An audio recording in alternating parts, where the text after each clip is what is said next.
guys, if you're all doing well, it's me Sana back again with another fun lesson. In this lesson, we're going to be learning 30 very practical sentences with the modal verb would in English. So go ahead and grab your pen, grab your notebooks, and let's get started.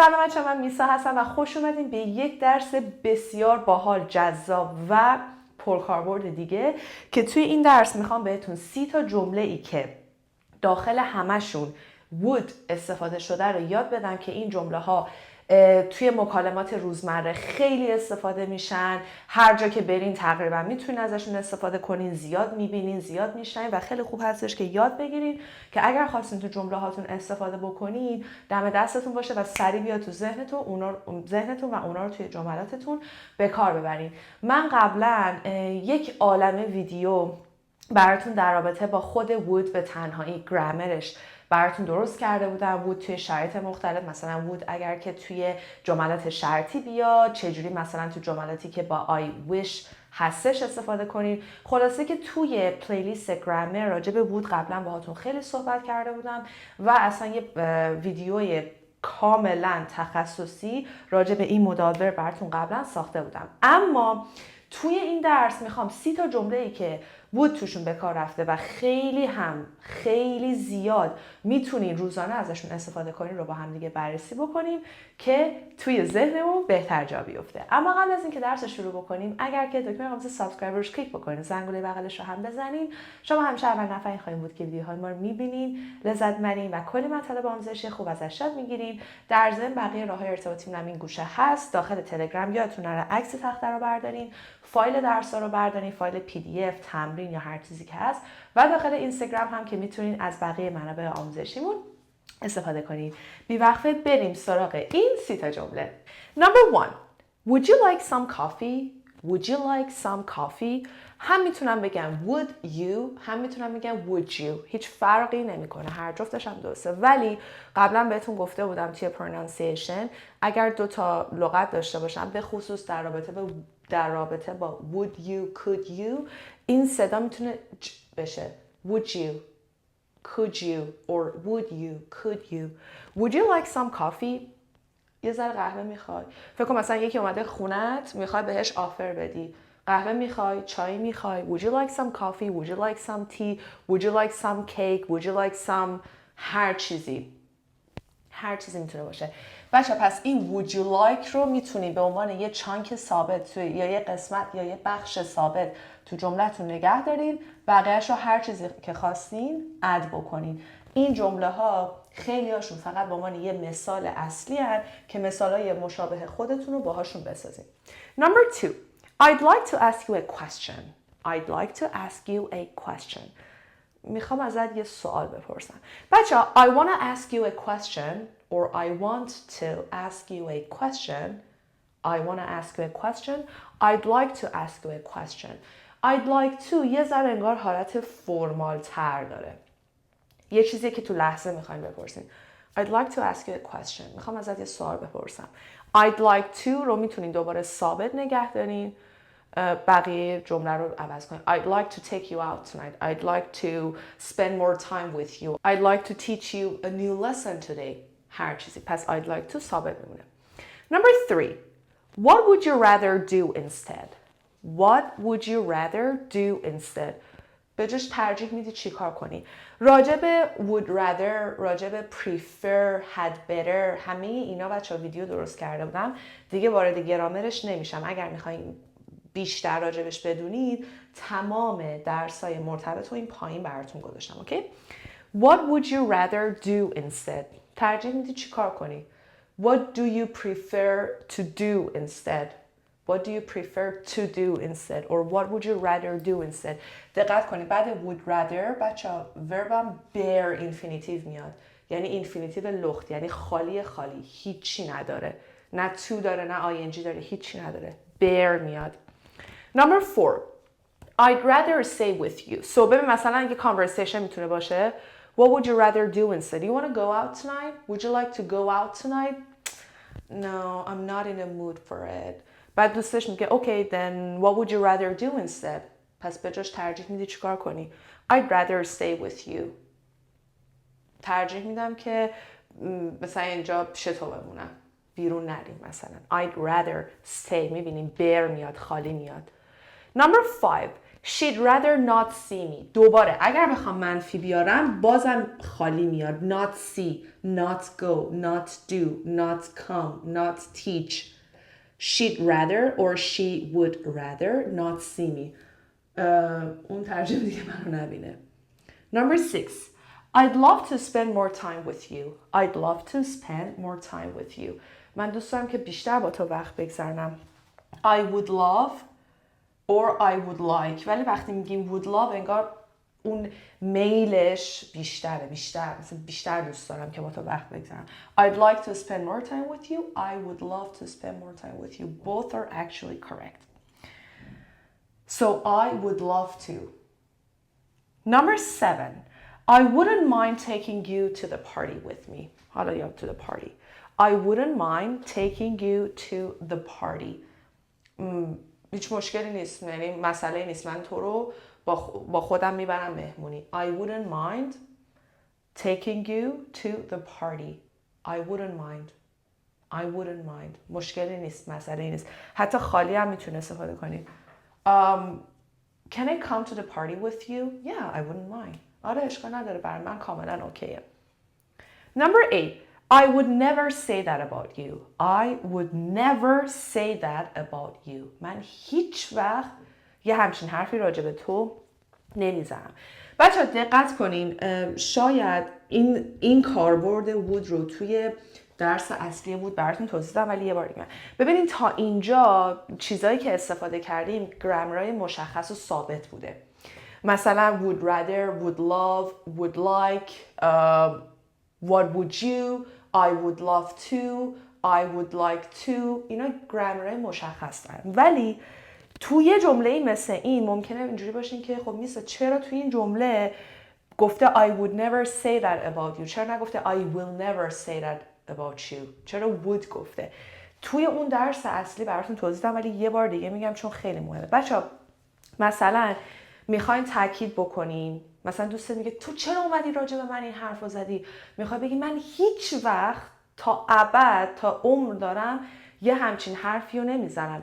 یعنی حتی اگر در شرایط مختلفی هم، دقت کنین، اگر در شرایط مختلفی هم قرار بگیرم من هیچ وقت این حرف رو نمیزنم. پس انگار یه if کلازش، اون کلاز شرطش انگار تو جمله نیومده، انگار حذف شده، انگار نادیده گرفته شده و کلاز دوم داره میاد. اوکی؟ مثلا if I were you I would never say that. مثلا دارم میگم. یا مثلا even if we were in a different situation I would never say that about you. انگار اون if کلازش حذف شده. خب و ما دیگه تو جمله به کار نمیبریم. حتی اگر در هر شرایطی قرار بگیرم هیچ وقت این حرف رو نمیزنم. دارین تاکید میکنین که من هیچ وقت این کار نمیکنم، واسه همین بود آوردم. انگار ایفش حذف شده. So I would never say that about you. من هیچ وقت این راجع به تو نمیگم. I would never hurt you. I would never do something to hurt you. من هیچ وقت هیچ کار نمیکنم که تو رو آزار بده. من هیچ وقت تو رو اذیت نمیکنم. I would never lie to you. I would never do that. هیچ وقت این کار نمیکنم. He would never say that. My mom would never do that. مامان من هیچ وقت این کار نمیکنه. خب واسه همین از بود اومده. یا Alex wouldn't do that. Alex اصلا این کار رو نمیکنه، حتی اگر در شرایط دیگه هم قرار بگیره. واسه اون if کلازش حذف شده. Alex would never do that. Alex wouldn't do that. No, you're wrong. Alex would never do that. مثلا I think Alex is cheating on me. Or I think Alex is lying to me. من مثلا دوست الکس هم میگم No, Alex would never do that. Alex wouldn't do that. نه، الکس این کار نمیکنه. Number 10. I thought it would be easy. I thought it would be easy. فکر میکردم آسون باشه. بچه این دوباره گرامر future in the past که کامل بهتون توضیح دادم. فکر میکردم آسون باشه اما نبود. I thought گذشته که یه چیزی در آینده یه جوری خواهد بود. So instead of using will, I use would. I thought it would be easy. I thought you would come. I thought they would break up. هر چیزی. تو گذشته فکر میکردم که یه کاری تو آینده انجام میشه. پس دقت کنین. I thought it would یا I thought they would میتونه یه پارتی باشه که نگه دارین جمله های مختلف خودتون رو بسازین. Number 11. I wish you'd stop smoking or I wish you would stop smoking. توی درس wish راجع به کاربرد wish و اون ورش would توضیح دادم. وقتی یه چیزی annoying هستش when something is annoying you or disturbing you or is bothering you, you use this form. I wish you would stop smoking. اکاش واقعا دیگه سیگار نمیکشیدی چون بوش رو اعصابمه. به چیزی که رو اعصابتونه I wish you would. I wish she would. Number 12.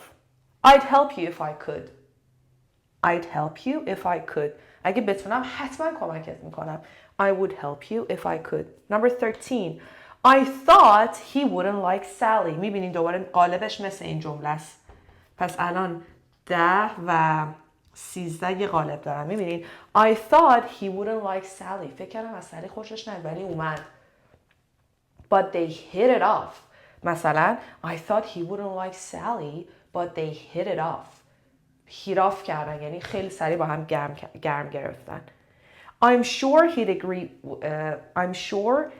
agree with me. مطمئنم که با من موافقت خواهد کرد. یعنی بچه این جمله باز الان سوالتون اینه که آقا الان چرا تو این جمله دلیل would چیه؟ چرا نگفتیم he agrees with me؟ به خاطر اینکه انگار دوباره یه if clause از اینجا هست شده. I'm sure مطمئنم if I told him he would agree with me. خب اگه بهش بگم با من موافقت میکنه. واسه همین انگار اون ایفه هست شده. I'm sure he'd agree with me. Number 15. Would you do me a favor? Would you do me a favor or would you do me a huge favor? میشه یه لطف خیلی بزرگ در حقم بکنی. Would you like would you like some coffee? Would you do? Number 16. I thought it would rain so I took my umbrella. بچه میبینید دوباره I thought مثل 10 مثل 13. پس ببینید چقدر میتونین ورایتی مختلفی داشته باشین. اگه یه پارت جمله رو واسه خودتون نگه دارین و عمیقاً بفهمین که اون ور جمله چه اتفاقی میفته و عمیقاً بفهمین که چرا اون ور جمله از would استفاده کردم، اون وقت میتونین جمله‌های مشابه بسازین. به این کار میگن یادگیری زبان با چانک، یعنی یه قسمت یه چانک رو برداری بقیه‌اش رو با توجه به جمله خودت عوض کنی. So I thought it would rain so I took my umbrella. فکر کردم که بارون میاد واسه همین چترم رو با خودم آوردم. Number 17. I knew he'd pass all his exams. میدونستم که تمام امتحاناشو پس میکنه یا پاس میشه. دوباره میبینین I thought. حالا کسی که یه ذره زبلتره میگه خب میتونم به جای thought بگم I knew. مثلا اونور جمله هم عوض کنم. I knew. میدونستم. I was sure. I was 100% sure. I was absolutely sure that he'd pass all his exams. که همه امتحانشو پاس میکنه. He would. میبینین دوباره past اومده would. پس الان قالب 10, 13, 16, 17 future in the past. Number 18. I'd rather این جمله بسیار خوبیه. I'd rather or I would rather stay home and watch Friends than go out with them or go out with my friends. I'd rather ترجیح میدم که خونه بمونم و Friends ببینم تا اینکه بخوام با دوستام با اونا برم بیرون یا با هر کسی برم بیرون. I'd rather stay home and watch Friends than go out with them. کاربردهای I'd rather رو کامل بهتون درس دادم و اینکه چجوری تو جمله بیاد. Number 19. Would you mind if I asked you a question? Would you mind if I asked you a question? داره یه سوال اشکال نداره یه سوال ازت بپرسم. بچه‌ها دقت کنین. Would you mind if I asked you a question? خب این قالب از لحاظ گرامر درست و فرمالشه ولی بهتون میگم همیشه توی مکالمات روزمره قواعد گرامر کاملا زیر پا گذاشته میشن. و کاملا هم طبیعیه، مثل ما که تو فارسی همه چی رو درست نمیگیم. خب اگر که میخواین خیلی فرمال و educated به نظر بیاین، خب of course که باید بگین would you mind if I asked you, if I stayed, if I taught یا هر چیزی، اون رو باید گذشته فعل بیارم. خب ولی اگر بگین would you mind if I ask you a question هم توی حالت عادی درسته و به جای would you mind اگر میخواین کمتر فرمال بشه میتونید بگین do you mind. Okay? Both are absolutely correct. Number 20. I'd like to book an appointment. میخوام یه وقت بگیرم. مثلا زنگ میزنی میخوام یه ناخوناتو درست کنی. I'd like to book an appointment with Sally. میخوام یه وقت با سالی بگیرم. If you have any time available. اگر وقت دارین. I'd like to book an appointment with Dr. Smith. میخوام با دکتر اسمیت یه appointment بوک بکنم. دوباره I'd like to. I'd like to. میبینین؟ قالب ثابته. Number 21. Would you mind if I stayed a bit longer? اشکال نداره. از نظر تو اشکال نداره یه ذره بیشتر بمونم. میبینی if I stayed. Number 22. If I had $1,000,000, I'd give you 1/3 of it. اگه $1,000,000 داشتم 1/3 1/3 or 1/4 1/5 1/3 1/4 1/5 1/3 میدادم به تو. این دیگه مشخصه. بازم این گرامر مشخص داره. گرامر کاندیشنال هستش. If I had یه imaginary situationه. یه situation تخیلی و ساختگی. من که الان $1,000,000 ندارم. ولی اگه داشتم I would give you 1/3 of it. 1/3 میدم به تو.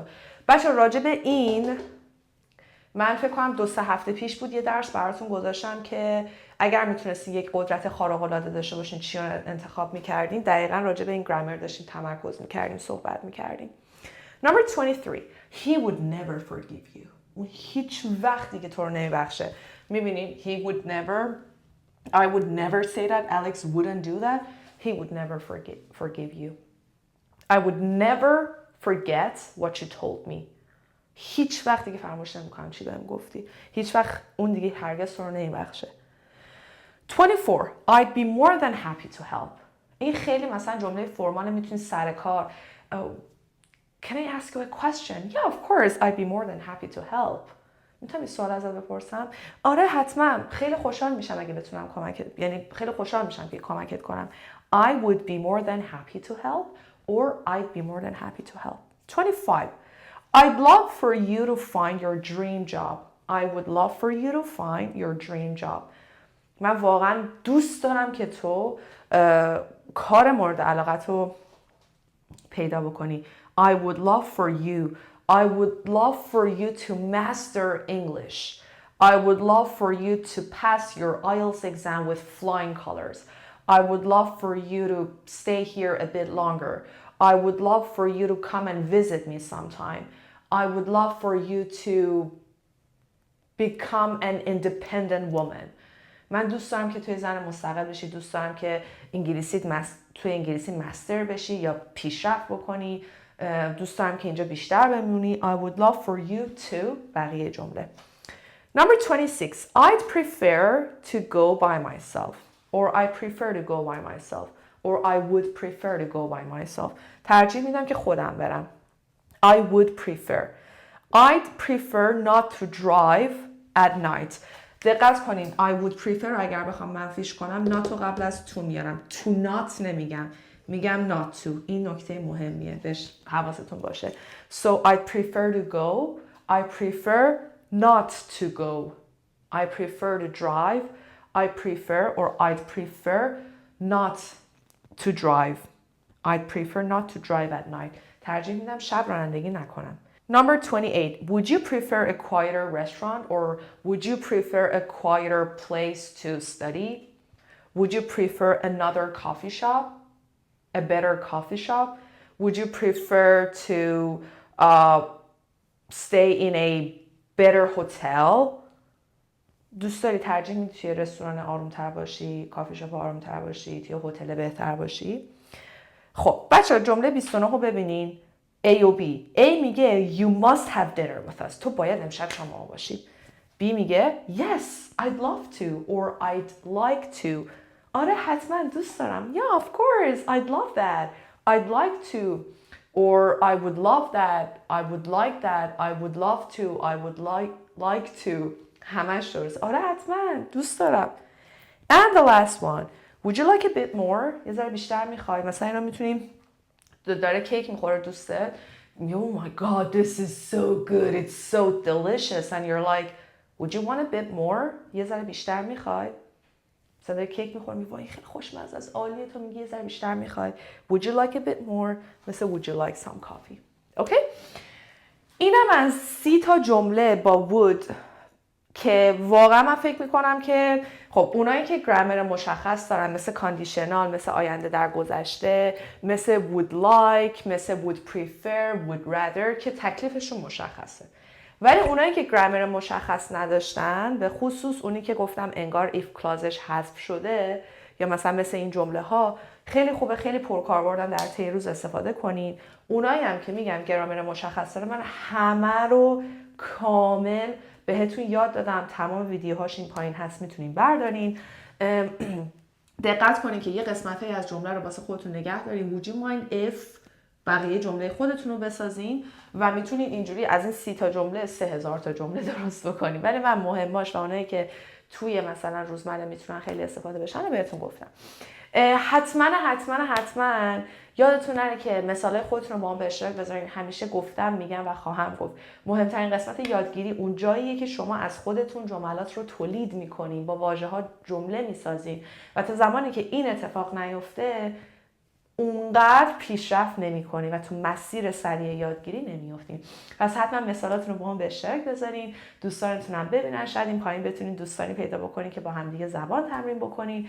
و خیلی ممنونم از اینکه ویدیوهای ما رو لایک می‌کنین، برامون کامنت‌های محبت آمیز می‌ذارین، لینک ویدیوها رو از بالا تو یوتیوب برمی‌دارین، شیر می‌کنین. این کار شما باعث میشه ویدیوهای ما به دست کسایی که تا حالا ما رو ندیدن و دنبال آموزش زبان هستن برسه تا اون هم بتونن از این محتواهای رایگان برای تقویت زبانشون استفاده کنن.